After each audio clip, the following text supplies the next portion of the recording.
today. Today, one of them days, boy. I'm like, what? Oh man, love to you guys for rocking and rolling with your boy, man. Just loving life with you. That's what we doing. We got a great show today. Let me tell you the topics first. How scary it looks with the big three in Philadelphia. They had their first workout together. And yo, wait till I show you where they work out at. And yo, wait till I show you who their coaches are. And yo, wait till I show you who MJ and I and Wade. Oh my God, it's gonna be sick. Another moment we're gonna cry together. Just like we do when we go to the Chargers game tonight, SoFi Stadium. We'll talk through that. Van Lathan this week explained why he insulted Emmanuel Acho. Y'all know there's a little civil war going on between what do they call them? I don't think this is complimentary, but tethers or um, people who are not black, but they play black. I don't know what the hell is going on versus real black Americans. Nigerians versus black people, you know what I'm saying? African Americans versus Africans. That's a good way of saying it. So we got that. We're going to get into that. We're going to do a WNBA recap because Clay Travis has set it off. Now he has upped the ante up to $10 million for the Las Vegas Aces to beat an 8th grade team. We're going to dive into that. Also, Olivia Miles out there eating. Angel Reese, not so much. They got some lowlights of her, some highlights of her, some highlights of Caitlin Clark. We're going to get into all WNBA things. Cleveland, and why they didn't trade Deshaun Watson. They could have made this real easy on themselves. There's some comps out there. Instead, they wanted to battle this out. Steele talks about how Doc Rivers slid in her DMs and how politics and sports clash. Yeah, that's very interesting what she's talking about. The Stephen A. Smith Thumbs Down Award continues to travel. It's outside of sports now. We're going to show you that. Lewis Riddick says NFL fans have lost their damn minds. Yes, y'all have. And there's some real beef and the issues between the Lakers and their sale between the siblings. A little different layer of that, deeper layer. And we got Patrick Mahomes. His last 3 years by ratings were worse than this maligned quarterback that retired. Patrick Mahomes has been worse than somebody y'all forced away. So we're going to talk about that. It's the best of Patrick Mahomes behind us. All right, love to you guys. We might not have a thumbnail for right now, whatever. We ain't doing it just for the numbers. Man, it does hurt your numbers when you got a thumbnail. My thumbnail dude is asleep. I don't know what the hell he doing. He like, night, man. I told you it's early, homie. Hey, don't be coming around here before 2:30. Make your way down Compton Avenue, mother. What movie is that? Everybody know that. All right, love to you guys. I'm having a great day. Yesterday saw my man Greg Eastman. Shout out to G Easy. Shout out to my dog, financial advisor extraordinaire for Eddie George, Jerome Bettis. You name them, he got them. Cam Hayward. A lot of dudes, man. I don't want to say his whole roster because y'all gonna be trying to count his money, but he's doing well. Shout out to him and the family, Lindsay and the girls who all go to San Diego State. Love, love, love. So that's what I did yesterday, man. I was in San Diego, right down the street from my old stomping grounds, right down the street from where I used to live. And you know I was sitting there just full of regret. I should have kept the house 20-some years later. Never would have been there, but I went to his house, and his house is down the street from my house, and I've never been to his house. I never went to the beach. I never went to none of the places because you're caught up when you're playing. You're on that rat race. You're in that rat race, I should say. You're just in your zone, right? So I didn't explore around it. Beautiful community. If you guys know Encinitas, California, amazing place. All right, let's get into this. Let's get into this workout. This is gonna make me cry after we see it, though. Peep game on this. So LeBron James gathers all the big three together. So that's Jaylen Brown and Tyrese Maxey. Sorry, Joel Embiid, they leaving you out, so I'm gonna leave you out too. That's just the way that they they making these headlines sound. But LeBron James and his crew, they get together, right? And they get together with Corey Johnson. For those who don't know, Corey's there, and Chris Johnson. Chris Johnson runs Chris Johnson Hoops, and then you got Corey, who's the head guy there, who works with everyone. And if you see these guys, you'll recognize them. But Chris's son went to Colorado, and he just transferred from Colorado to Texas. You know who else is going to Texas? Marcus Spears Jr., who reclassified to go to Texas. Let me just guess why he wanted to reclassify up. He wanted to get to Texas when Chris's son is there. I'm not lying to y'all. Let me tell y'all straight up. I've seen a lot of high school point guards. I ain't never seen one like him. Now, I don't know if I'm going to go and say he's the best point guard ever in high school history, all that kind of stuff. I'm not doing that. Austin Rivers sitting there saying, hey, dog, you know what I mean? But the real is, this dude's silly. He sets traps. You ain't going to catch him getting trapped. You ain't going to get him in the landmine. I ain't never seen a field court general, I should say, like his son. Now, we'll see what he does at Texas so y'all can understand what I'm talking about. But that's what happens when your daddy is this guy. So that's his daddy right there. That's Chris Johnson. And that's Corey on the other side. I'm going to show y'all later why I'm going to cry. Anyway, that's Jaylen Brown, Maxey in the middle, LeBron, of course. Jaylen Brown at the free throw line. Okay, why are you showing me this, Wiley? We're going to get into it a little bit. Give them some love, what they doing out there. They out there showing you guys what they do. The skills training, the part of the game that I'm sure a lot of us get into. Got our kids getting trained if you can. If not, they still going down to the park and rec, doing these same type of exercises, trying to get right. We know how the game goes. So I'm going to show you their workout, and then I'm going to make you cry. Simple as that. All right. Oh, not yet. Not yet. Don't do that. We're going to make it bigger. So they on the court now instead of taking pictures. Hey, what they say when them girls be going out to eat? Hold on. Don't eat nothing yet. Sure. Hold on. Yeah, the gram got to eat first, girl. The gram eat first. So the gram had to eat first. They had to take their pictures. Now let's go. Okay, mine. Finish. Yeah, over. Get up. Come on, play. Good. There you go, T. That work. You know something? This is what I hate about NBA fans. They never give it credit for how physical it is. You see how much bumping going on? You see how these guys got to go into contact? Just watch that part. And these are the guards and the wings. We ain't even got the big dog. We ain't got the power forward. We ain't got the center. I know LeBron play every position. But point being, this dude, dog, if your itty bitty ain't getting football beaten into him while he playing basketball, he gonna have a rude awakening when he gets to the higher level. Hey, I'm myself. Where we at? Come on, babe. Good cut, JB. Come on. I got help yours. Right there. Oh, good pass. Come on, Reese. Okay, so you see the frantic pace. They doing this. Look, they're at a half-court situation, and they're all doing a drill together.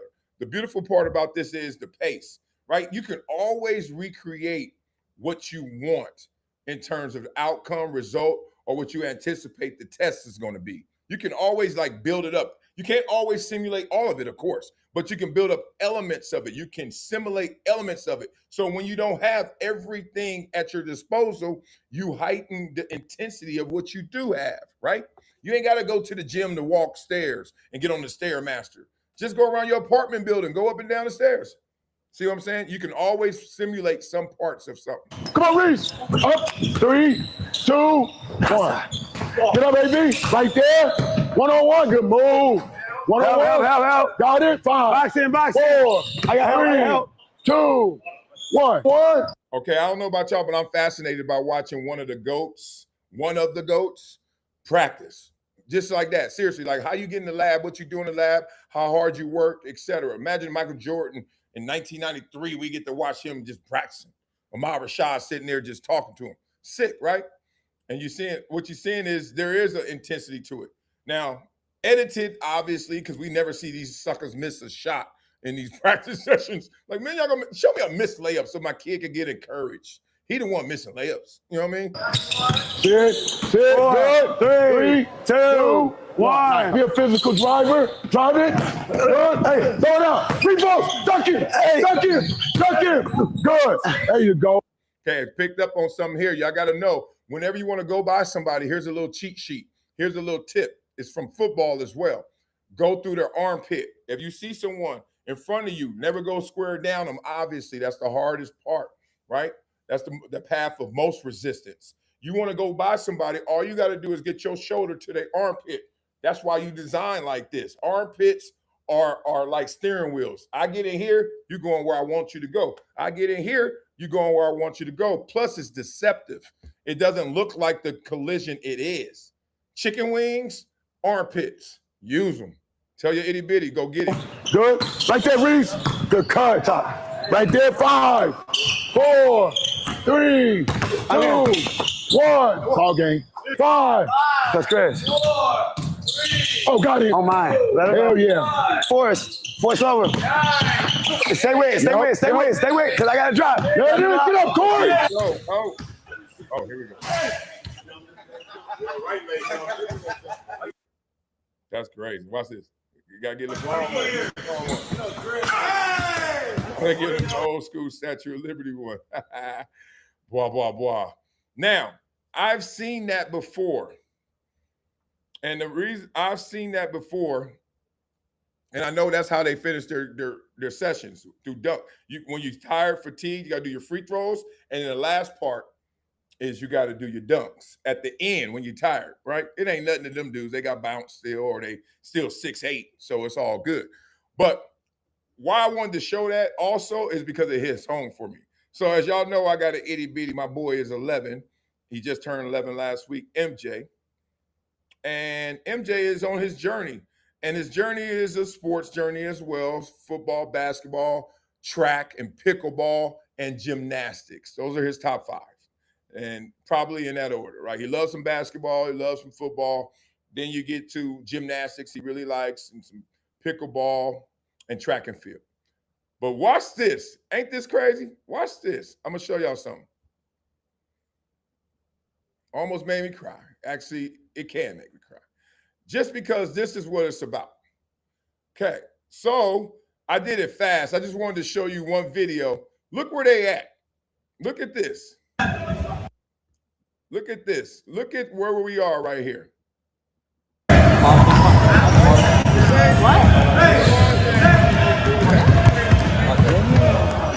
my son, they got this is the end. They got to be there running. Right there, yellow. The wall in the yellow. My little boy. Now the reason I showed you that is because it's inspiring. Remember I told you the story of how I used to play football when I was 8, and I used to look at this racetrack that one day disappeared, that one day turned into SoFi Stadium, that one day started to house one of the 2 teams, is one of the NFL teams I played for. Isn't that crazy? Ain't that like a full circle? Like, wow, look at this full circle moment, right? You used to play here when you was an itty bitty, and now look at that. That's where your team plays now, and you used to play for that team. Amazing. I cry every time. We got a Charger game tonight, 7 p.m. I'll be crying about 6:55 when I'm walking in. You know what I mean? This is another one of those. That's what we got to do together as a collective, y'all. Like, find these moments and not overlook them, not be too scared to show them, promote them. Don't get into, oh, that's corny. Oh, why are you talking about yourself? Like, dog, enjoy this thing. So that's my itty bitty who trains literally at the same spot, literally with the same coaches as LeBron James. So here's a harsh lesson in life. Being at the same place as LeBron, getting the same instruction as LeBron, don't mean you LeBron, right? And that's the beauty of it. You have both sides of the coin. One side is, dog, you getting the best of the best. Like the best of the best you getting. You and these other little kids, these itty bitties out there, oh yeah, LeBron's world and resources are accessible to you as well. So don't give me this, oh, I can't make it, I couldn't do it, I couldn't fake it. Dog, it's okay, you just not good enough. Including my son, including me. I wasn't good enough for the NFL Hall of Fame. I was good enough for all the other ones, collegiate in Columbia and high school, and you ain't good enough for the Hall of Fame. It's okay. Because if you can't say that's okay, what you start to do is make excuses, start to lie about stuff, not accountable. But my son has the opportunity to share with the greatest of all time, one of. That's insane. That means you can do this. Don't act like you couldn't do this. You know how them cats be going to high school, everybody go to high school, and then why didn't you go to college? Oh man, coach was tripping. Coach didn't get me recruited. Coach didn't do this. Coach didn't do that. Coach is tripping. Okay, I'm listening, because some coaches are worse than others, obviously. But I also know you must not have been that damn good, because if you're that damn good, they will go to a farm town in Nigeria and go get your ass if you good like that. So it's on us, basically. That's all I want to say. And I'm glad, shout out to MJ, shout out to Chris, shout out to Corey for really treating my 11-year-old like he does LeBron. They sound the exact same when they're coaching them kids. Just like they do LeBron. Okay. Oh, bucket. Oh, okay. Look at this championship winner. Like they still into it. It's amazing, dog. So shout out to all y'all. Dope, dope, dope. All right, let's get into some topics for real. Let's get into this. Van Lathan. Yeah, my son's fast. I see y'all in the comments. Yeah, my son is pretty fast. He goes and gets it. He is fast. He's gonna be one of the biggest always, but he gonna be pretty much the fastest. And that's a daily combo. We'll see what it turns into. Love, love, love. All right, let's get into some real spice. Let's get into Van Lathan. Let's just go in this order. Ain't nothing perfect, so this order works for me. Van Lathan explains why he insulted Emmanuel Acho. Obviously, I know these two characters. Van Lathan has been getting talked about a lot on this show because he is co-host with Rachel Lindsay. And Rachel Lindsay is forever on a list that I have of people that need to be corrected because of their closed-mindedness. Yeah, so we're gonna open up her. Emmanuel Acho came. We're gonna open up her mind. So, but I still got love for Van, even though he could have checked her or he could have corrected his co-host. Because I know Van knows what we all have saw and witnessed. We all know that Van was in the hard place. He was stuck between the rock and the hard place. Correct my co-host, or and speak the real, or keep it cool enough for my co-host we can get past this, never talk about this again. All right, that's how the game goes. I've been there before, trust me. All right, let's get into it, though. What was your issue with Acho? I know y'all had a problem with it a year ago, a few months ago, and now you're bringing this up again this week because you're on their show. Now, this show is, I've seen Acho on this show before, but I don't know if he's a host. But it's Akbar and it's Godfrey, both Nigerian, correct? Okay, so they are the perfect people to have this conversation with, because the real issue was, I think Van was sitting there like, look, you see a flag is planted here by a foundational Black American, as they call him, right? And then you see Acho, who is not. He's African American first generation. So let's talk through that. On higher learning, and we were talking to Emmanuel Acho, and I insulted Emmanuel Acho on the podcast. Okay, I did. Like, and I shouldn't have done that. No. I appreciate the respect and the transparency that you have. Keep going. No, I've told him. Yeah. Maybe I have, maybe I haven't.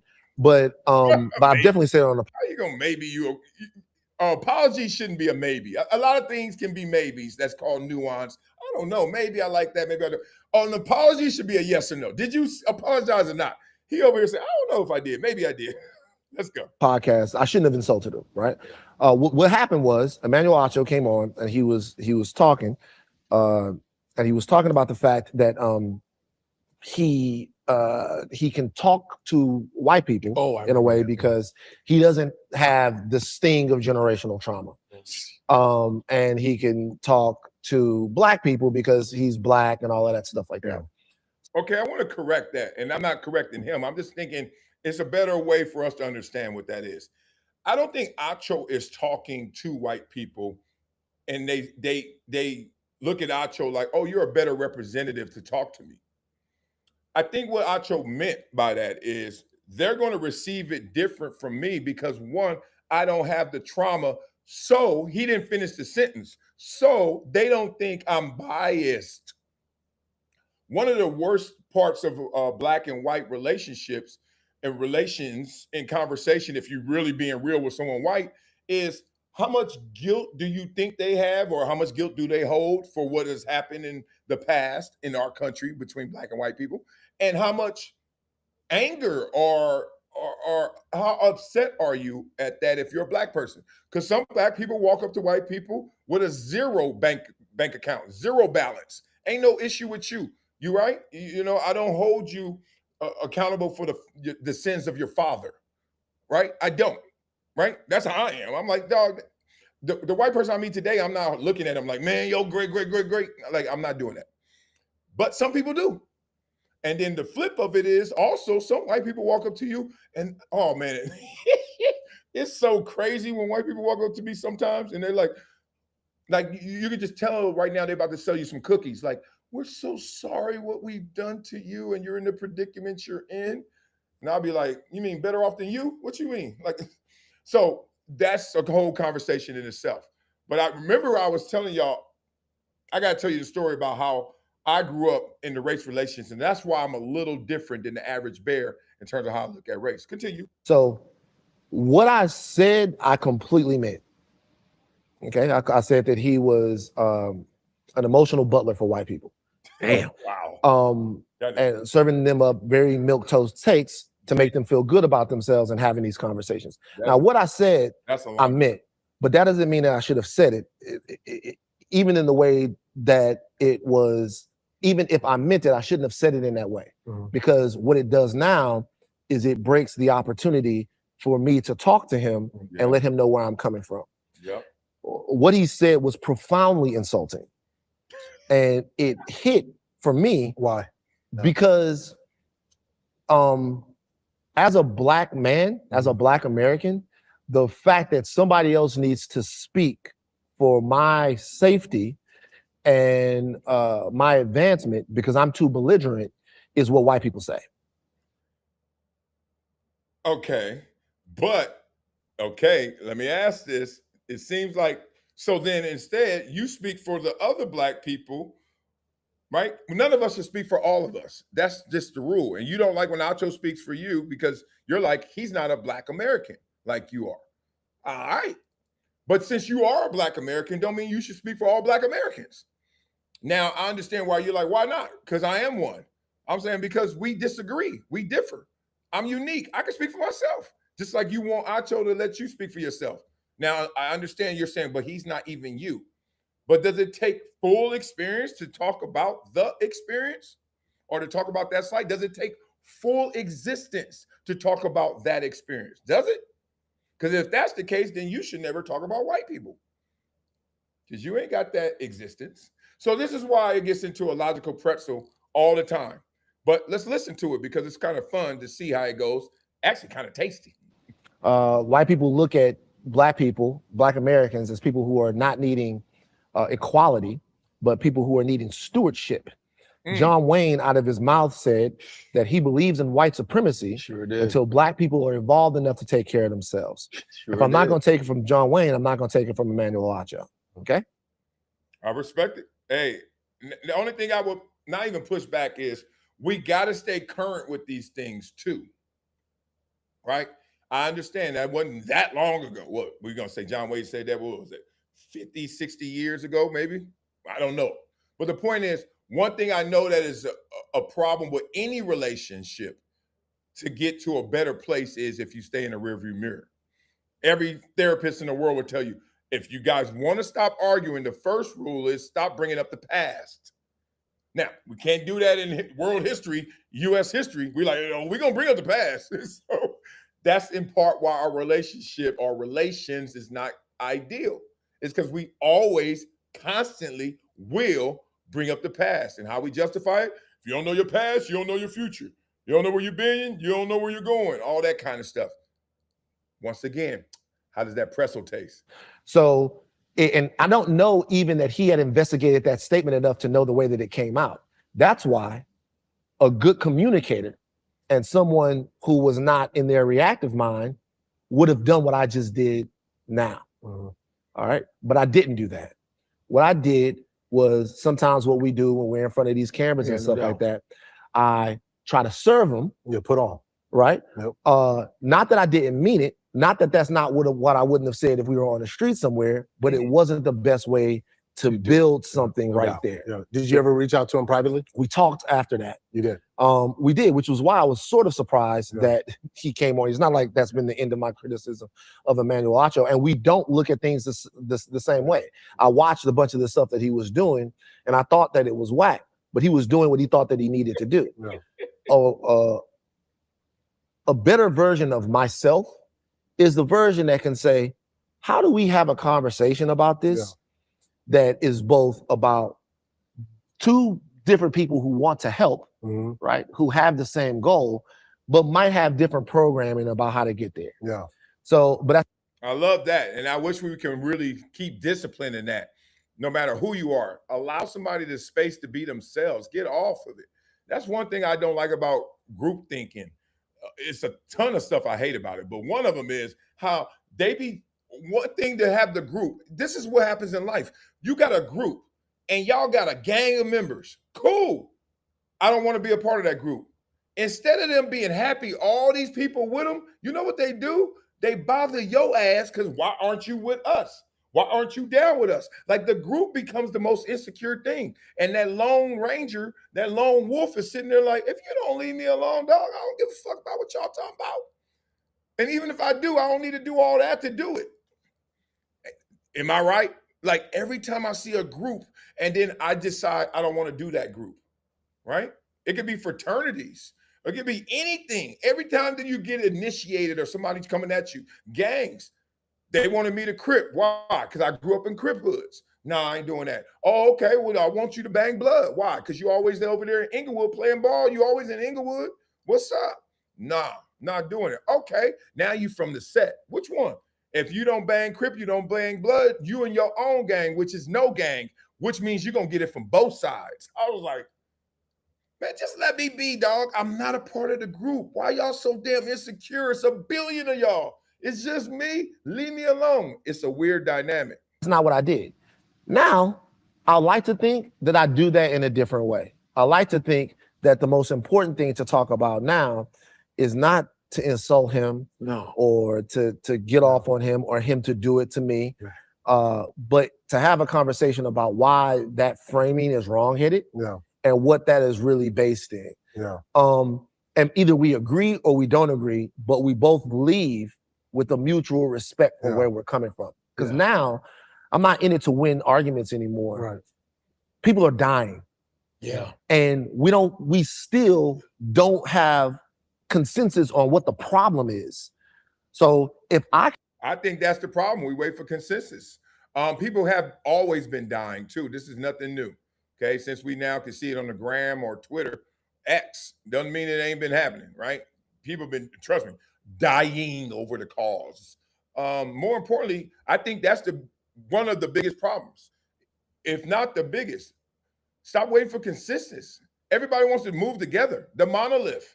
We got to be on the same page. That's why you be seeing people like Stephen A. Smith getting clowned, getting thumbs down because he's not on the liberal page. He's not on the Democratic page. That's a political conversation. We'll have it later. But whatever it means, it could be cultural, it could be social. You just got to be with the group. What we just show you, the group is always looking at the individual. The individual is like, leave me alone, group. We need to learn more from the individuals, the ones who have made it, instead of looking at them like, oh, they detached. They're sold out. Oh, you need to go back to the hood. That sucker's a billionaire. Let that man live where he want to live. But stop giving him negative connotations so we can't learn from him. That's what happens. Somebody make it, and then all of a sudden, like Jay-Z going through it right now, everybody clowning him, and Drake was last year. And all these super, uber successful dudes who always got to stay in the headlines for reasons attacking their character, right? Oh, he ain't this, he ain't that. Won't you just... some of that, calm down. I know it's a rap beef, so have fun with it. I love it too.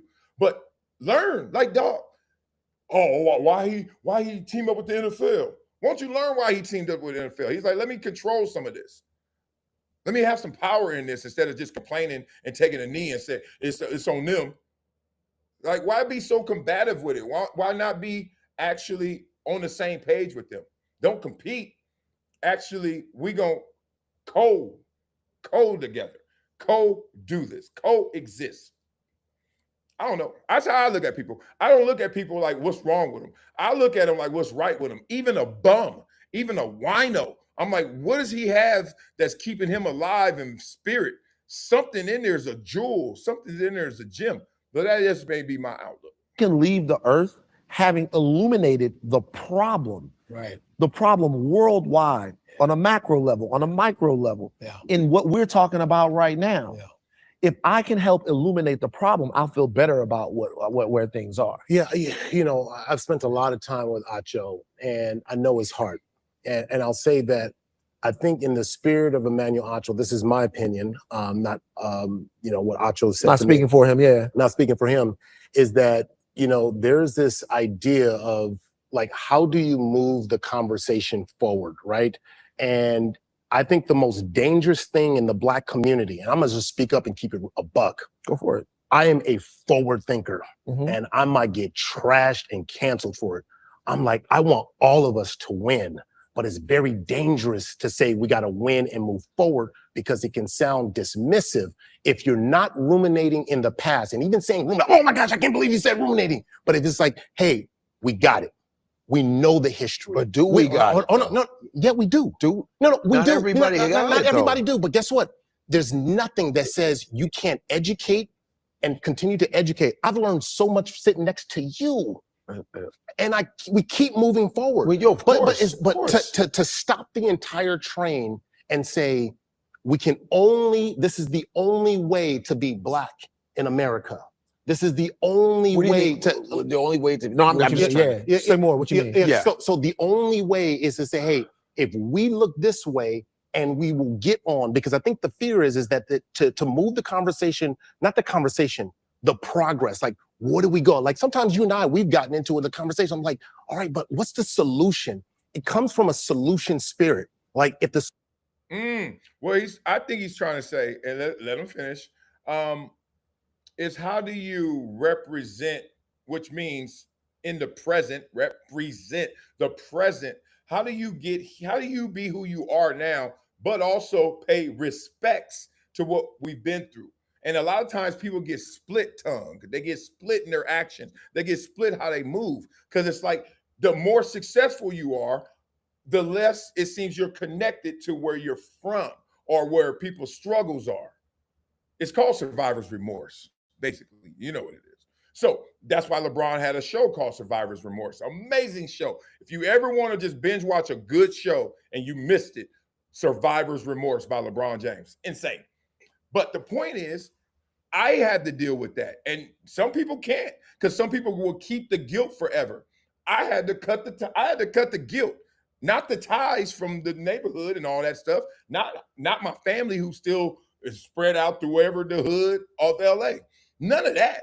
I had to cut out when I wanted to do me and people wanted to throw, oh, you acting different. You change. You don't come around as much.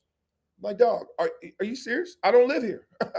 I've grown up. I'm an adult. I have my own kids. Like, I had to cut the guilt. Because if not, you're gonna be having one foot on the gas and one foot on the brake. Because you don't want to go nowhere because you want to show you down, but at the same time, you really want to go somewhere. When you were down, you wasn't trying to be there. It's crazy, right? Growing up in the hood is as great as you become, no matter where you are from and where you are. If you're going to be great, you're going to be great, no matter where you're from. But the hood will also throw on you that guilt. That's why so many successful people want to be down still. That's why Stephen A. Smith gets clowned, because he want to show he's still down. Instead of just be Black and be up, you got to be down. So everybody be doing that for the Black card. It's crazy. Solution spirit, and it's not to ignore the past, because the past was evil. It was dark. It was hurtful. It set us back. And it's still happening. People were just been hung a couple days ago. That's what I'm saying. I understand. I understand that. The past is still happening. 100%. 100%. It's still happening. 100%. And so, because even that, it's scary. It's scary even because I know I'm putting myself out there to be shot right now, because if I say, hey, like, how do we get the solution to continue to move us forward while we are still wrestling with the past? We're still wrestling with the future, right? And what is to come in front of us? How do we have that solution forward conversation? So there's a couple of things. Number one, the one thing that's been the most interesting to me that people, for some reason, refuse to understand is everybody has different jobs. It might be your job to be the forward thinker. Right. It might be your job to be the person that goes, I don't care what happened before. I'm going to go out there and I'm going to figure out. It starts now in 2026. Right on. And to Black boy by Black boy, Black girl by Black girl, man by man, woman by woman, I am going to go out and make change, and everything that happened before, that person that you just described doesn't have a chance. Okay, but okay, this is amazing right here. So there was a panel that I did with Gilbert Arenas. It was a panel with him. Golly, so it's a basketball player that's an activist. I'm so sorry, I forget your name. And Dr. Harry Edwards, right? The guy who counseled Colin Kaepernick to start the kneeling and the movement. Okay. And the basketball player, God, I can't remember his name, kept telling me, Marcellus, you need to do more. You need to do more. You need to do more. And I was like, okay, what does that look like to you? And more importantly, how do you know what I've done? Right? Because I'm like, dog, you Like you coming at me like I'm not charitable. Like I got my own nonprofit. You coming to me like I ain't won Walter Payton Man of the Year 1, 2, 3 times. Like it was sounding like, do you know who you talking to? Or are you just talking to somebody who doesn't agree with you? So he kept trying to read me my rights, and it was in a respectful way. I'm not trying to diss him. But I was just like, what? What do you mean? Like, what do you want me to do? Camp out on the streets to show you that I'm down? So I was like, all right. I said, my success is not enough of a notch. Like, that's not showing you that I'm doing something. Like, you know, the little engine from Compton that could, you know what I mean? So anyway, we going back and forth. And then Dr. Harry Edwards told me, this was more candid, more private. He was like, he said, don't ever forget, we all got a role to play. He said, just don't forget it. He said, I know you know that because you played football. He said, don't forget, the guard ain't supposed to catch the pass. The quarterback ain't supposed to be out there blocking. So he's like, you ain't supposed to be no activist. And I was like, I already knew that, but it was good to hear you say that because it was good to know that you knew where I was coming from. Like everybody ain't got to protest. And if you don't protest, don't mean you ain't down for it. You just ain't the one to protest, right? The guard is not there to catch the pass. He's supposed to be blocking for whoever catches it. You know how the game go. But listen, it might be your job to do that. Yeah. Let me tell you how I look at it. Yeah. Is there is no past. It was Eton Thomas. Thank you. Mars Madness. Thank you. Eton Thomas. Yeah, respect to him, big dog. What do you mean? There are cycles. If you go back to 1961, 62, 63, and you listen to some of our greats talk, they talk about economic opportunity. Yep.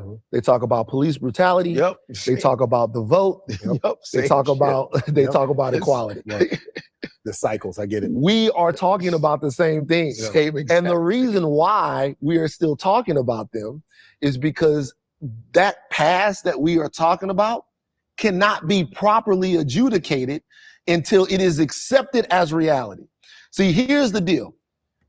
Listen to what you just said there. The reason why it keeps coming back around is because the world is round. 1, everything's cyclical. 2, which is the same thing as saying what it says in the Bible and the holy books, which is there is nothing new under the sun. So your problem and your great-granddaddy problem may look different, may package itself differently, but the core issues, the core illness will always be the same with different symptoms. That's life. And if you read or if you have studied, if you research, you have been able to travel to those places without that experience. That's why a wise man learns from others and a fool learns from his own mistakes. That's the beauty of it. So then this is the problem what people do when they travel mentally to another place. They actually want to make this place that experience so they can really feel a part of it, immerse myself in it, really show that I feel it. You ain't supposed to do that. You already know it's going to come back to you. Now be better prepared because you know how they dealt with it. That could be something that gives you ammunition in the present, or makes you say, I shouldn't do that because they did that and it didn't work, whatever it may be. But what I get sick and tired of is what Akbar is trying to say, which is I can't go forward because somebody always tell me you leaving me behind. Dog, you ever seen a bus when it pulls up? The bus pulls up, the RTD, the rough, tough, and dirty. RTD, get on. Hit that button, that bus driver ain't looking no more. He don't care. And you running up to the bus. Oh, you beating on the windows trying to get to the front window. Nah. Every now and then they would stop, but nah. We got to go, dog. If we did that every bus stop, you know how many more minutes it's going to add? How much later we going to be? You got to be here when it's time. If not, I got to go. There will be more buses. You can walk. You can get a ride. There's so many ways to get somewhere, dog. Stop acting like I'm the only way you can get there. I think that's what he's trying to say. Everything that America has asked Black people to do, to be equal participants in America, Black people have done it. Yes. Yep. Yeah. So America said, go out and buy land. We went out and buy land. We own more land in 1905 than we own now. Right now, the top 5 landowners in this country own more land than all of Black Americans combined. You know, you got the so. And that's cultural in part. And that's what Acho, I know Acho. Obviously, I know everybody here except Godfrey. I don't really know him, but I've seen him. Respect. The culture, the cultural differences of what you're supposed to do. And look, I'm guilty of it as well. What do we do when we get paid? Mama house, gator boots, mama house, get the chain on, right? Other cultures don't think like that. Other cultures don't think like that. Just know that. Stop letting the skin color fool you. They are told and taught and programmed to do different. Go out and establish economic hubs and centers. Forget about everybody else. We did that. Like, go out and establish it for yourself. We did it. Yeah, Tulsa. They came and firebombed it from the sky. Tulsa. Yes. Yeah. Not the Tulsa, the entire even Red Philly. Summit. Everywhere. Yeah. They said every time we've done it, white America said no. Yep. And when they couldn't get Tulsa Yep. with firebombs from the sky, they put a freeway through it with urban Yep. renewal. That's right. Everything that we've done, educate That's yourself. right. Okay, Yep. so we go out, we establish the HBCUs, Yep. they defund the schools. Yep. There's a glitch in the matrix. Word. And so the reason I'm here to say that glitch in the matrix is not exclusive to Black people. I am not here to excuse, I'm not here to soften any of the things that have occurred. But if you look at other ethnicities, nationalities that have survived, have thrived, they have had to deal with the glitch in the matrix as well. So like in sports, the same thing happens. What's the difference between the champion and the contender? Is that the champion got up one more time than the contender did. You can tell me why you knocked me down 20 times. I'm saying if you want to be champion, you're going to get up 20 times.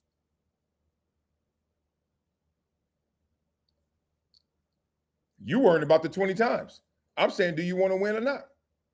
There are people, there are Black people that are born on home plate, not even third base, home plate. I know them. I coach these kids. I coach millionaire kids that are Black, a bunch of them. Because they mama and daddy got a name. They mama and daddy played. Look where my son practices with LeBron. What are you doing here? What we doing here? But then I gotta go spend the night in the hood to show I'm still connected. I'm down. Are you silly or what? Grow up.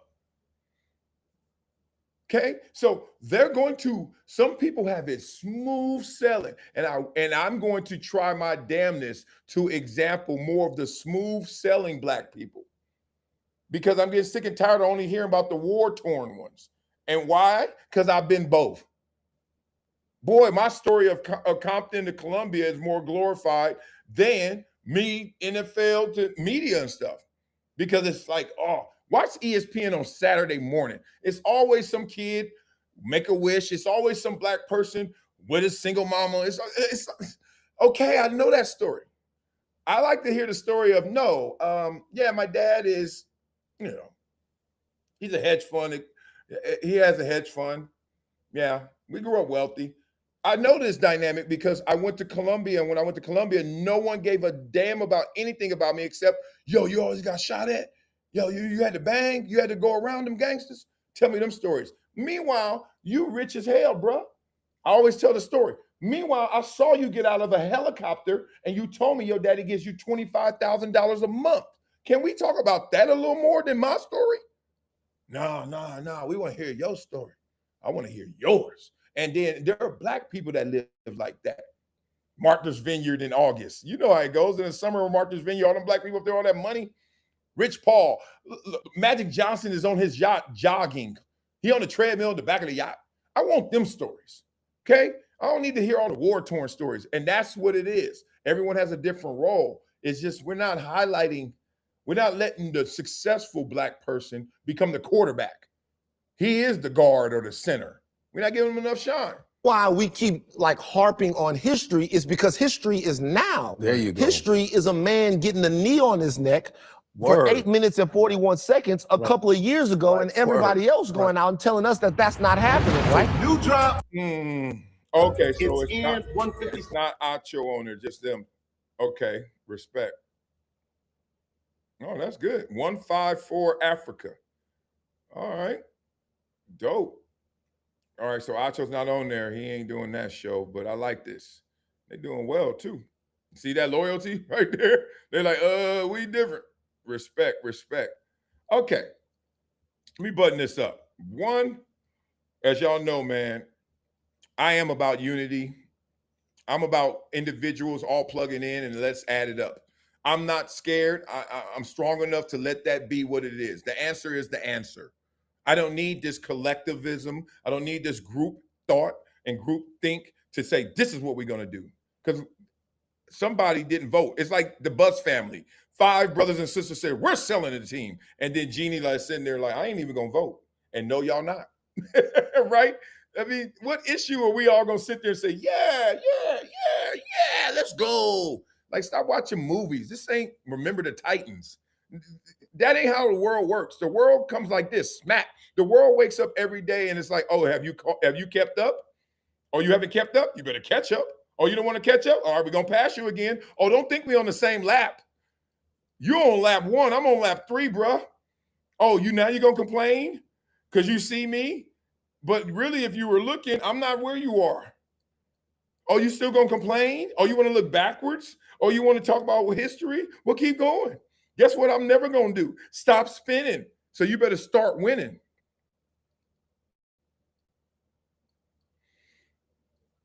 I know in sports, when you look backwards in track, as soon as you look backwards like that, you got slower. Now, that doesn't mean you can't look. You know, our cats got smarter. They start looking at the Jumbotron. Like, I'm looking up in front of me. Point being, how many times you going to take them peaks? You know what it is, because history repeats itself. Read. Take your mind there. Keep your experience here. Do different. Do better. That's all I got to say. Stop preaching, Wiley. Stop preaching. All right. Love for you guys. We got more topics like that. We got a little more of that love. Let's get into this WNBA. Let's have a little fun. Let's smile a little bit, right? Let me get some love to you fans out there, top fans out there. Stomp is in the building. Look at him. Okay, I didn't know Stomp showed up. Good stuff. Dan Fan is always here, and he's always first. Dan Fan's up first. I don't know what he does for a living. I don't know if he's the CEO of Chipotle or he's I don't know if you just work at the factory, but your ass be almost before me. Master Proplex, C Dola, and TC210. It's good to see five straight OGs up in here. Love to you guys. I'm glad you guys like your boy. You guys be rocking it. Mike is in here. I see you, baby. Love to you guys. We're going to keep it going. All right, let's get into WNBA topics. This is crazy. We still got, y'all know what we do. If y'all know what we do, go back to the beginning of the show. I ain't teasing this damn show all day. Sometimes I like when people do that. Sometimes I be like, dog, I ain't heard first time. I know what you got going. Jeez, just do it. All right, so we got WNBA, some of the recap, what they got going. All right, I'm just going to go randomly. This is all the WNBA topics. I ain't got time to try and curate and put them in order. We ain't got time today. We want to see this first. This is sick. First of all, I told you this is my new favorite player in the league, Olivia Miles. Yeah, get in line, Wiley. Everybody's saying the same thing. Whatever. I saw her last year, damn it. I claimed her last year. They call her the spectacle because of her glasses. Can't lie. She need to spend some of that signing bonus to get some new glasses. Can't lie. But whatever. Go ahead, girl. Let's see this. Miles behind the back. Salon. Miles. Hey. I love it. She talking plum mad shit. Competitive nature from Olivia Miles. Get out my way. Get out my way. Watch this. I want to see it. Okay. That's her, the spectacle. Okay. She broke the girl ankle, but we got a better angle of it coming, I think. She broke the girl's ankle. She did more than that. She got a girl shin splints. I don't know what the hell was she stumbling. She stumbled a long time. It took her a minute. A minute. Okay, this is it. I want y'all to see this angle. This is the angle. Golly, look at this. Why is it? All right, I told y'all about this ball. If y'all don't change the ball, we're not taking y'all seriously. Until y'all get out of this ball, this ice cream ball y'all got, nobody's taking you seriously like they should. Get a real ball with one color. I'm just trying to help you. These are exhibition balls. Keep going. Miles behind the back. All right, got the crossy. Okay, see. Oh, ma'am, let me help you out, ma'am. Hey, girl, don't do this. Don't be hurt. And if you are hurt, don't show us you hurt. You can't. Not on this play. You got to get hurt after this play. Salon. Oh. Look at, man, do you know if I walked in Olivia Miles' house, maybe give her 3 days, this will be at the front door as soon as you walk in that first wall. Wow. My oh, and then she said, walk through a West Side neighborhood. I love it. The competitive nature from Olivia Miles. Look, I like her, dog. I can't lie. She is the face of the, look, Asia Wilson, yes, but no, her. That is it. Oh, I love me some Olivia Miles. Golly, she's so dope. So dope. All in, too. She played a game. She playing the game. But that's like a dunk for them. They can't do nothing else but that, right? So, shoot, she going to act like she just dunked on somebody. Real spit. Okay, so we got Olivia Miles. We got that. Got to show you some more. Just go all around the WNBA. Because the people are trying, Marcellus, you don't show enough of the WNBA positive things. Yes, I do. When they show me. Here we go. Caitlin Clark and the Fever set the WNBA viewership record. They beat an NFL preseason game. How you like that? 1.62 million viewers. How you like that for positivity, lady? All right. Nobody got no agendas over here. That's you. You projecting your agenda. All right, they average 1.62. That is the most watched WNBA game ever on the network, on ION, that new network, which first started carrying the WNBA in 2023. That's good. And the most watched telecast since 2022. Good. All right. So the broadcast was the top sports program of the day, beating the preseason competition of the NFL Network Bucks and Jets, which was 1.36 million viewers. Okay. Don't compare yourself. Just be like, thankful we beat the NFL. Because one, that's preseason. And two, the Jets involved, and the Bucks, that ain't it. All right. So great viewership, especially amongst women. 769, 108,000 who, that good age group, 25, 54, blah, blah, blah. This is starting to not give me any new information. Okay. Man, New York Liberty and the Fever played on Tuesday, ESPN, 2 million viewers. 4th most watched NBA game in ESPN history. Damn. 2 days, 2 days after Wings Fever, Atlanta Dream Fever, 258. ESPN's most watched WNBA game ever. That's Angel Reese. Damn. Angel Reese and the Fever is Caitlin Clark. The records are not exclusive to ESPN and ION. Okay. So 2.6, 2.7. We're seeing a rise in this. And I wonder why. After that, though, okay, they're talking about the FIFA. Now, I wonder why we're seeing a rise in these matchups, in these games, in these ratings. Want to know why? Simple. We're talking about y'all. People want the storylines. The women want to avoid the criticism that is actually just the storyline, which actually helps drive ratings because it's all commercial. It's all commercials for what y'all really are doing. And if you don't want us to have the commercials, then we ain't going to watch the program. So women, stop complaining. WNBAers, stop complaining, okay? We need all of this. We need all the drama. Watch this. This is Angel Reese after when she missed the layup. We need all the drama. And somebody, look at that baby. Wake that baby up. That baby like, man, I'm tired of this press conference. Who was that, your babysitter? That's your mama? You know how much my team needed me. Like I said last game, I mean, it was very tough for me. I didn't sleep. And the competitor in me like wanted to win that game so bad. And I replayed that play so many times. But I'm like, why would I let one moment dictate everything else that I have going on that is positive? So just being able to show up again for my team, it would have been negative for me not to come out tonight and just bounce back. And I knew they expected it from me. So just that baby is like, watch the baby. Did y'all see the baby while she was talking the whole time?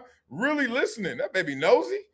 Baby was like, I don't know, girl. I don't know about all that. Being able to do it, obviously, against Asia, trying to deflect as many passes as I can. I mean, she's going to get her shots up, of course.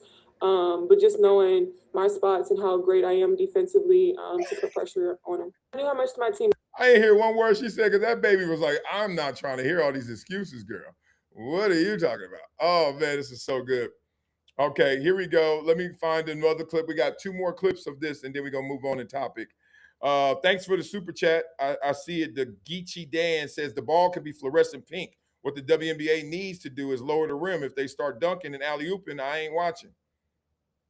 Shaq just said that recently. I was going to play that video, but I was like, everybody's saying that now. So I said that a long time ago. I had a big conversation with Lisa Leslie on ESPN. We talked about it.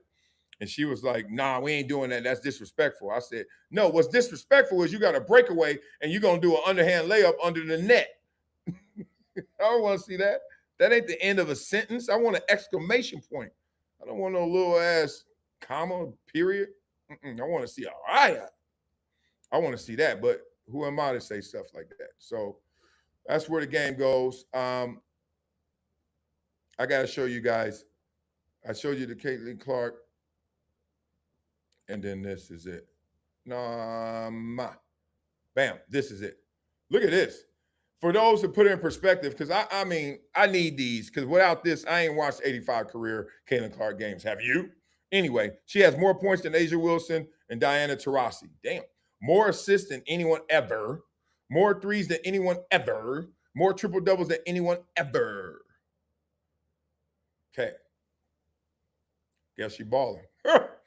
Anytime they say anyone, you beat everybody, maybe you balling. Maybe you balling. Okay, so be up in the comments. Let me know what you guys think. Whew. Sound like somebody out there eating. Be up in the comments. Let me know what you think. I'm fascinated with the WNBA. I'm more fascinated with the concept of it, the story of it, than the actual content. Can't lie to you. I like watching Olivia Miles. I'm waiting for Juju to come. Then I'm going to give them another chance because they messed up my Caitlin Clark experience. They didn't handle it properly, I felt. I remember her first game and she was getting hacked. I was like, didn't y'all learn from the Jordan rules? Do not let this happen. And they let it happen. So I was like, I'm out. She can't logo with it. I'm out. Okay. So now let's get to this. Let's get to some more sports. Why didn't they trade Deshaun Watson if Shedeur could be the future and they still in the quarterback battle? He ain't the first one being in this predicament. Let's hear this. Go get it, Rob. I told you Shedeur Sanders would not be the starting quarterback. If he had proven himself, shown to them that he was the future and they could buy into him, they would have told Deshaun Watson, take that and your fat money check that we still owe you and get lost, kick rocks, but they couldn't do it. And don't tell me, oh, well, because of the contract. Well, no. We saw Russell Wilson got jettisoned out of Denver. They ate the contract. Tua's out of Miami. They ate the they ate the money. They could do it.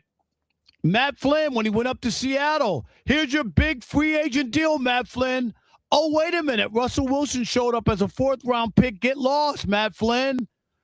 My point is, the reason Shedeur Sanders is not going to be the starting quarterback for the Cleveland Browns has nothing to do with anything other than he's not good enough.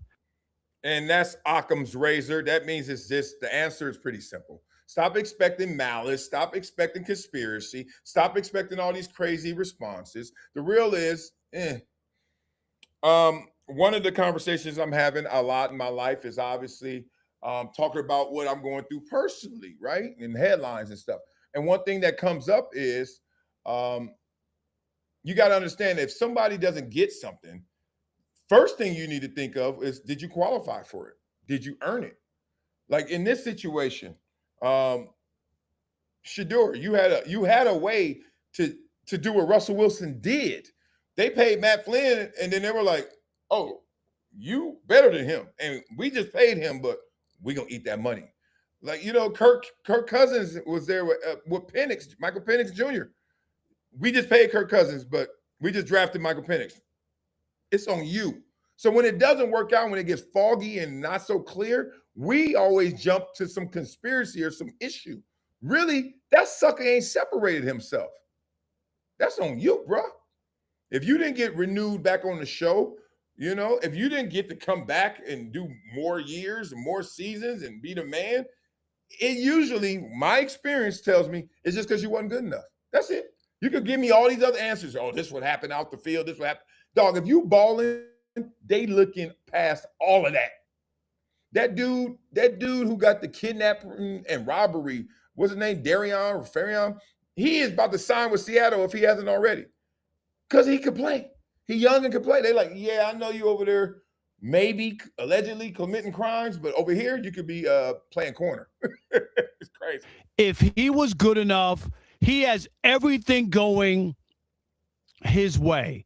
He's younger. He apparently should have a bigger upside rather than an often injured quarterback. Yep. His last name, my God, they sold a gazillion jerseys. He had because of his famous dad and his last name. He was a Pro Bowl quarterback. Wink, wink. If you want to throw all that in, and guess what that got him? That plus $2.95 got him on the New York City subway. And a rat winking at him. Nothing has happened. He's in the same spot because he's not good enough. Can we stop with all the excuses and just face it and be honest with yourself? Todd Monken has a coaching opportunity as a head coach, and there's no way he's going to sabotage his own job. Most guys never get a second opportunity. This is his only opportunity. If he believed honestly that Shedeur Sanders could help him win, he would be the starting quarterback, and all signs point that that's not going to be the case, Kelvin. Now, Shedeur is starting the next preseason game. Sometimes that offer and opportunity is real and genuine. Sometimes it's just charity to show like, oh, we had a competition and we shut some of the fan base up. We tried instead, but you got your favorites. This is how the game goes. The only thing you're saying is who might start a game 2 of a preseason. It's game 2 of a preseason. You're jumping all the way to the conclusions, but we don't know what it's going to be yet because, first of all, they say if you got 2 quarterbacks, you ain't got 1. So Cleveland may not have a quarterback right now. We still don't know what Shedeur is going to be, which is why I'm actually shocked again while we've had these conversations. I'd rather see what I have in these situations with Shedeur. I think we have absolutely seen the best of Deshaun Watson. Those Houston days, they ain't coming back. Houston, we got a problem because that version of him is not showing up to Cleveland. And I think until Shedeur, I will say, if he doesn't drastically separate himself, when that comes down to it, nobody wants somebody sitting over there holding a clipboard making $30, $40-something million. You damn right. Now, you say the best for last. I mean, that's where it starts. The conversation starts with, hey, bro, how much you making? Shoot, you need to play. Simple as that. How much of your parents donate to the school? Oh, you going to play. We're going to figure this out. Come on, man. These politics that play everywhere. What y'all talking about? That's how it goes. You better follow the money because life's a sandwich. No matter how you flip it, the bread comes first. Right? We ain't stupid. I got that going on at youth levels. Oh, who's your daddy? Oh, yeah. I see why they playing you. It happens every level. What you talking about? Stop playing. So now let's hear this. No. Let's not hear that. Let's get out of that. That's just the setup. Let's get the real. Let's do that. Say still, Doc Rivers, a little bit more of these politics and a little more of this sliding to your DM. What was it? You sliding into your DM for? What's that about? Hit the right button. Why they got that? Okay. All right. Okay. Look at me reading this thing. I'm like, what? Interesting. I won't say still. Stop playing with me, y'all. I won't say still. Yeah, right here. So Say Still says that Doc Rivers and others, how she had to deal with this. Let's get into this. This is interesting. It's behind the veil, behind the scenes, what's really cracking when it goes down on these shows and these relationships. Yeah. Do you miss any of the, I've asked you this a couple of times, but I'm curious if your thoughts have changed over the years. Do you miss any of like the hardcore? I know you still go to some events and things like that, but do you miss any of the hardcore being in it at the kind of network level? I don't. I can honestly say that was my biggest fear, leaving. And now that in August, right now, it's 3 years. Yeah. I thought I would, and I just don't. I think because I'm so blessed to have gotten to do it all. Yeah. And then some. Things I never dreamt of. But I also, if I do watch a game, I didn't watch any NBA games really this past season until the playoffs. And then I know what comes along with that. And I'm like, no, I'm good. I like being a fan now, Yeah. who looks at it through a different lens than anybody else, based on knowing what happens behind the scenes and knowing what happens in those locker rooms and those meetings, etc. What is the type of Miss thing? it. What is that type of thing? Like Well, I mean, the part that you would see that maybe you would have turned on you or turned your feelings about things a little bit. What do you mean turn my feelings? Well, in that you didn't watch an entire season. I didn't either. And you know how much I love basketball. I've turned because of a lot of the politics around it and whatever. I'd rather play than watch or whatever. But you got to see the underbelly of some of it. So you didn't watch all season until the playoffs. Yeah.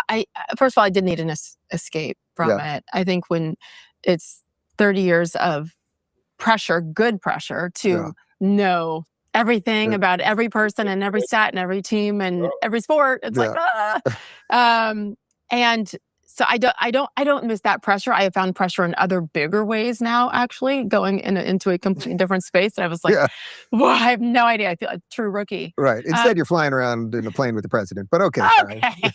Only 3 times, Dave. That's it. I would say just knowing that so many of them are full of shit with what they say. Okay, yeah. We're going to get somewhere. I told you. She's talking about some of these people ain't who you think they are. Duh. That's like everywhere. You work, wherever you work, Paul ain't who people think Paul is, right? You know more about Paul than they do. His reputation is here. Who he has shown you to be is over here. And you're like trying to reconcile it. Hey, y'all talk to Paul about that instead because you know a little more. I really have a sincere question. Beat it up in the comments while we go through this. I know people don't like say Steele to a degree, largely because of her politics, but can you get specific, or is it just because she's conservative, Republican, or did she do something? Because I just noticed that people just go at her, and I'm like, the only thing I know that she has done that people don't like is she ain't a Democrat. Other than that, what has she done? I just want to know, but let her talk. Versus what they do.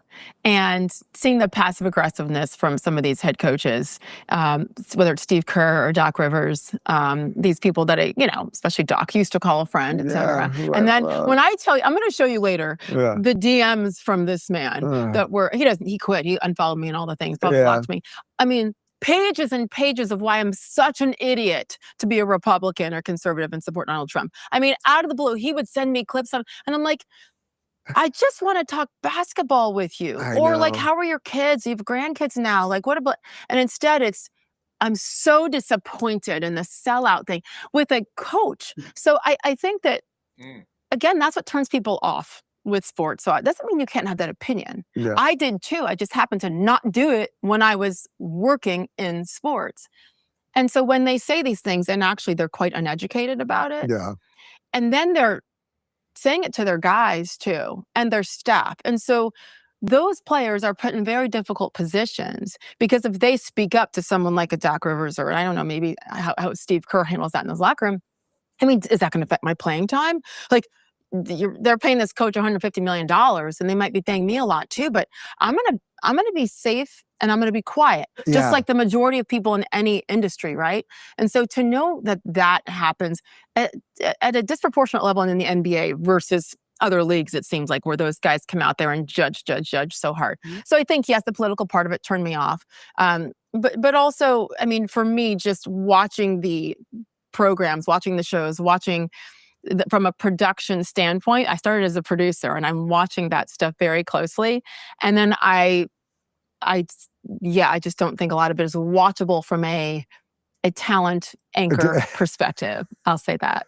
You mean Blah, blah, blah. She said a lot. Let's get out of that. I know she probably got more to say, but we ain't gonna be here for it, Sage. Respect. We got a couple other topics to get into. That's dirty game that they play. Now, I'm not going to accuse Doc Rivers. She got the DM, so I trust her, but at the same time, I ain't seen them. But that is a dirty game they play. It's a dirty game out there where people put that pressure on you to join the group. And the group, when I say the group, the mainstream thought, the mainstream thing, the thing that we all are doing, but we all ain't doing it. But it seemed like a lot of us, so therefore it's all of us, right? And you better join or else what? I'm going to sully your name. I'm going to tell people about you. I'm going to tell people to stay away from you. and you're a coach, and I know how that goes, because then the coach be looking at the players like, who ride with my enemies? Oh, you over there with my ops? Okay. Because it's all like decisions. Quarterback. Oh, you hanging with my ops? You're not open right now. Yes, I am. I'm open. We'll talk about it tomorrow doing film.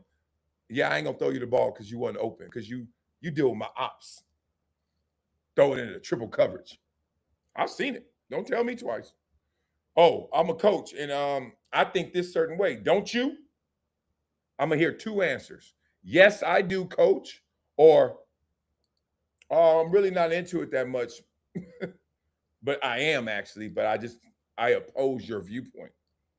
Isn't that crazy? They be pumpkin cats like that, real spit. So I know where she's coming from. I got DMs from people who publicly are one way, privately different. It's happening right now, too. A lot of people don't want to text me, but they are. A lot of people don't want to write down, but they are. A lot of people want to call me. I get a lot of disappearing messages, a lot of audio talk that disappears. They like, yo, Wiley, I'm with you, big dog. I'm here. Yo, that's some BS. But nobody wants to leave a digital footprint of it, and I get it. But people are really, your leaders, a lot of them are shook. The people you look up to is underneath you in terms of integrity and character, some of them, because they shook. What a way to live, to be shook. Boy. No, sir, not me. Where's that reference from? No, sir, not me. I love that one.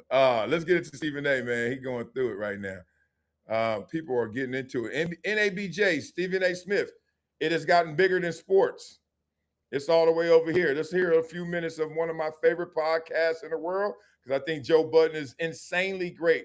Him and Pat McAfee are just like insanely great at this thing. Joe Rogan, insanely great at this thing. Oh, man. Cam Newton, insanely. Don't forget Michelle Obama and probably others. I mean, they could have kept going. Remember, he had the whole thing with Kerry Champion, Jamel Hill. I mean, what we do? We got a racial meter over here. Like, ooh, you're over capacity. Do they deserve the criticism that he's criticizing? Because I don't know. I mean, tell me if I'm wrong. Does it blow up if he's criticizing somebody and he's wrong? I guess in this world today, because everything is attention. So you get a negative attention. Famous or infamous is the same now. We have made them the exact same. I've certainly seen that in real life. Like, I don't care how you get attention, just get it. Go run up and down the street butt naked, and then be like, "Oh, I was just playing." Go slap that guy. Just, like, okay. So I mean, he deserves the criticism, but we trying to say that those people don't deserve criticism. I think it's scary to just sum up white people as one voice. I think it's scary to say that they need license to hate on somebody. One thing I've learned about people, if they want to hate you, they don't need a license. They don't stand in line at the DMV. They don't actually take driver's training and driver's ed. They just hate your ass. So there's no such thing as I'm allowing them or entitling them or giving them some power to hate you. Think about what you're saying. They're a hater. They hate. They find anything or sometimes nothing, and they hate you. There's no stopping that. So why are you so preoccupied by that? It doesn't have to affect you like you think, right? It's easy to get away from hate. Don't go by hate. And when it comes your way, avoid it. But see, this is what happens. People are going about their day. They're living their good way. They're living the right way. And then some hate comes their way. And because they feel disrespected, because they say, ho, you ain't going to come at me like that. The hate takes you off your path. I give you a scenario. If I'm walking down the street with my little itty bitties and we blowing bubbles and we about to go to watch a movie, we're going to go watch Minions. And then somebody comes with the hate. Guess what they're going to get in reception? I'm still going to see Minions. I didn't leave my house to get these kids dressed, listen to them sing Michael Jackson in the car, have to get out the car and walk half a mile so I can all of a sudden respond to hate. People are stupid. People don't think. People don't think. So you got to answer every hate call? Hang up. Don't pick up. Don't you know? Caller ID, that's hate. Fuck that. Move on. But nah, what I see happens is you walking with your itty bitties, got your Minion tickets, can't wait to get the popcorn and spend $30 on a hot dog. You're pumped though. Everybody all in. And then whatever form and fashion hate comes, it comes. And your ass get off the path. You get off the road. What's up, hate? Hate like, thank you. Been waiting for you. You want all white people to what? Ain't no all nothing gonna do something for you. You don't get no license to somebody to hate you. That's in your head. That is in your head that you think that they need you to say, see, now Stephen A helped us out. Now we can do it. No, all you really witnessing is Stephen A. Smith having a real respectful conversation with someone, Hannity or someone white, and then you like, see, look, he's taking the license and liberty to say that. He wouldn't say that to me. You know why he wouldn't say that to you? Because you wouldn't even have the conversation with him. I know race relations. I know real race relations. I don't know that little fluffy, glossy, y'all hanging, white people and black people hanging. Yeah. No, I'm talking about white people that tell you, man, y'all be tripping. And then black people that tell them, y'all be tripping. And then you hear that conversation. Ain't no sellouts there, y'all. It's real spit. Let's give them a couple, okay? I got the gist of it, blah, blah, blah. Let's get up out of there because we're going to give one more perspective or some respect, and then we'll be out of here. It's interesting. Did y'all catch it? Did y'all catch how when he said Stephen A. Smith and the criticism knows it's a bad look to go on Hannity right after it? And I agree. When I saw Stephen A. Smith to try, my first thought was like, why did he go to Hannity, conservative Fox, right after people were clowning you for being anti-black, basically? That's what that award is. You sound like you ain't for black people. Why would you go to Fox? I said, that's a weird move. That's a bad move. And then it hit me. Whoa. Stephen A. Smith is playing some Aikido, you know, the martial arts where they use your energy against you. Yeah. They don't strike as much as they say, I accept that strike that you have and punch, and I'll let you flow with it while I use that against you and your momentum and your lack of leverage. And then it became genius because did it get louder against Stephen A. or quieter when he went to Fox? Louder. Aha, y'all get it? Stephen A. was like, y'all over here trying to clown me and all the support I've done for you as an organization. I just brought ESPN here and First Take was here. And then I also support you guys. And then now I was just there 2 years ago and now you're going to do this? And the reason y'all doing this is not because I criticize a few black women. It's because they liberal. And because I said something anti-liberal while y'all mad at it. No, that ain't the reason. It's because you went at black women. And guess what Stephen A. said? Hold my beer. I'm going to show y'all what it is. He went to a conservative place and then people got even madder. Why you getting mad if it wasn't that? Checkmate. It's silly. People are silly. People telling themselves, man, you just got to wait it out. Sometimes you find out the hard way, get blindsided. I've been there. But at the same time, oops. Huh? Oh, it's just because the black woman? Okay. Only thing he could have did better is went to a black woman conservative. I don't know who that is. He could have went on Sage Steele's show again and then boom. But let's look at this because this is interesting. So Stephen A. did that, and people are like, man, I want to get to that that WNBA 8th graders. I want to do that. We'll do that tomorrow. It's almost 6:30. All right, here we go. This is an interesting point right here, too.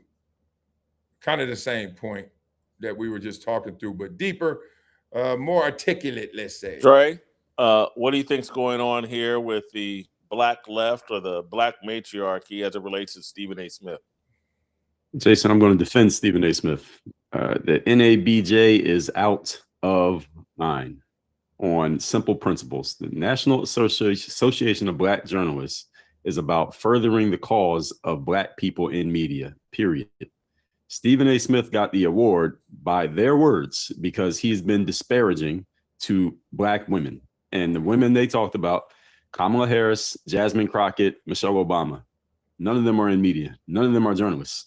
Stephen A. Smith has much more of a relationship and much more connection to the NABJ than any of those women do. They are politicians. So why is the NABJ jumping in and defending those women who have a big platform? I think they all have a bigger platform than probably Stephen A. Smith, except maybe Jasmine Crockett. They all have bigger platforms than Stephen A. Why is the NABJ defending them and going at Stephen A. Smith? That makes no sense. It doesn't make any sense. Like, you going, what? It doesn't make any sense. Why y'all attacking Stephen A. Smith? Why y'all doing this? I'm not gonna try and steal his thunder. I can assume where he's gonna go. But more importantly, why do I always see y'all trying to stick up for somebody and then try to hide behind the guise of color and then attack somebody of color to say, I'm trying to protect that black person by hurting this black person, and then I'm so pro-black. It's like, what? And their reasoning does not add up. Now, a lot of people don't like Stephen A. Smith. So on social media, of course, you see a bunch of people jumping and saying, yeah, he deserves it. They just want to see him get hit by the NABJ. But there's no principle-based basis for them doing that, other than he says some things about people on the left that the NABJ seems to be in cahoots with or aligned with. And as he said on his show, and I said, this is the crux of the whole argument. Had he dissed Candace Owens, had he dissed Sage Steele, had he dissed Condoleezza Rice, they wouldn't have gave him that award. They're black women, are they not? That's another way to corner their intentions. Hook Sage Steele up. Stephen A. clown them. What if Stephen A. clown Sage Steele? Condoleezza Rice, like he said. Then what? Candace Owens. Then what? Would they have done it? Come on, son. He said worse things about them. They would not have given him that award because those are black women who are okay to be attacked by people who seem to lean to the left. So the NABJ not only exposed themselves, number one. Number two, they picked a fight with a guy who's been supportive of them. Again, regardless of how you feel about him, he's been supportive of them. They picked a fight with him for no reason, or not. They had a reason, but a bad reason. And number three, at a business conference, this is a business conference that's supposed to be about people moving themselves forward for their careers. Why would you take time out to diss that man in that way if he didn't do something heinous and crazy? What he did wasn't heinous or crazy, even if you disagree with it. But why are you doing this at a business conference? No serious business event is doing something like this as a way of, well, what is this? To assuage the people in the audience? What does anybody gain from this? If I'm an attendee at that conference, I'm speaking to the people who run it and say, why did y'all take time out of the event to do that? Or how is that going to help me get further in my career? They did it because they're trying to get Stephen A. to fall back in line and quit being friendly with Republicans. And certainly you just, hey, look, black women, and I think I said it yesterday or the day before, black women are to be worshipped. Blah, blah, blah. Whitlock has a whole thing about that and the black woman and matriarchy, patriarchy. Check out his channel. He goes deeper on that. I want to stay on this level of where it's just illogical of going at somebody who's been supporting you and then you try to hide it. Like the gaslighting is real. The misdirection is real. The manipulation is real. And on this show, we're going to keep it real. We're going to tell people exactly what we're thinking, what we're feeling. Doesn't mean it's got to be law, but we're going to talk through it. And it's just ignorant as hell. And NABJ, I wasn't a member before and certainly have gotten farther away from ever thinking about becoming a member because you guys just showed your hand. You just played your cards. I don't want to be Stephen A. Smith. He's given way more than I ever would have thought of giving you. But now, look how y'all treat that dude because he got a different political opinion. Not his character, not his personality, not his resources, not all the stuff that you guys have borrowed from him and not going to repay him. But y'all just went to the laziest place. Who do you vote for every 4 years? Oh, them? And maybe Stephen A. Smith is genius in being different than you guys. You want to know why? Because what you guys have been doing has not worked. Not for your people like you think, to the point where you got to still be out there protecting people who got bigger platforms than you, even though you are the body of a lot of them. This is whack. This is just whack. If they would have came out and said what the real reason was, this wouldn't be whack because it's what you guys feel. Your organization stands for this, but you try to play us. You try to play like we don't understand like what logical math is. Oh, okay. So he criticizes those women. What do they have in common? They're women. What else? They're black. What else? Anything else? Anything else? Well, they kind of all side on this side of the aisle. All right, fine. Now, does Stephen A. Smith criticize other women? Yes. Does he criticize other people than black people? Yes. Does he criticize other people than liberals? Not as much. Oh. He was on Say Steele show a few times, huh? Oh. He's on Fox a lot. Oh. So I hate when people do bad to somebody, period. But I really hate it when you try to act like you did good. Oh, disingenuous ass. You know what I'm saying? Virtue signaling. What do you mean? I didn't do that. Did I? Oh, my bad. So that's what I don't like about it right there. Okay? Simple as that. Right is right, is wrong. Please don't come up here ever thinking that I hate anybody that I ever talk about. And please don't get up here. Like, I tell you what I like and I love and I got apathy for. But I'm always going to stick up for what's right. So it ain't going to never be where, oh, my God, I can't say something good about somebody. I always will. Because that's how I'm built. I'm built to love you or not to funk with you. That's it. I ain't built to hate you. I can't do it. It's impossible. So it is what it is. Love you guys, man. Have an amazing day out here. What else is going on, baby? I'm about to go. I got yoga. I got to go get my yoga in real quick. And then after my yoga, I got to pick up the itty bitties. They got doctor's appointments, dentist appointments. Then we go into the Charger game. Feeling good with Band-Aids on our damn elbow and white pearly teeth. And it's on. All right, y'all. Have an amazing day. I know I will. Send me some topics if y'all want something other than this. And just keep having fun with it, brother. Love you guys. All right.